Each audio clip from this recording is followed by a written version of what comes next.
એ 2022 અને 2023માં સરકાર દ્વારા વિવિધ વિભાગોમાં કુલ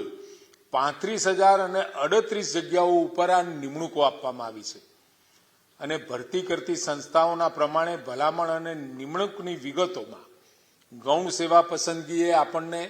6408 આપ્યા છે, પોલીસ ભરતી બોર્ડે 12,145 આપ્યા છે, પંચાયત પસંદગી સેવા મંડળે 12,075 આપ્યા છે અને જીપીએસસીમાં વર્ગ 1 અને વર્ગ 2ના 3780 એમ કુલ મળી અને 35,038 જેટલા આપણને સરકારની અંદર ઉમેદવારો આપ્યા છે અને સરકારમાં એમની પસંદગી પણ કરવામાં આવી છે. 2024 માટે આપણે ત્યાંથી સરકારમાંથી 21,084 જગ્યાઓ ભરવા માટે પણ વિવિધ ભરતી બોર્ડ દ્વારા આપણે આયોજન કરી દીધું છે. ગૌણ સેવામાં 7459, પોલીસ ભરતી બોર્ડમાં 12,000, ગુજરાત જાહેર સેવા આયોગ જીપીએસસીમાં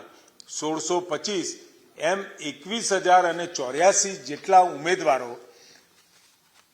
માટેની આપણે આયોજન કરી દીધું છે.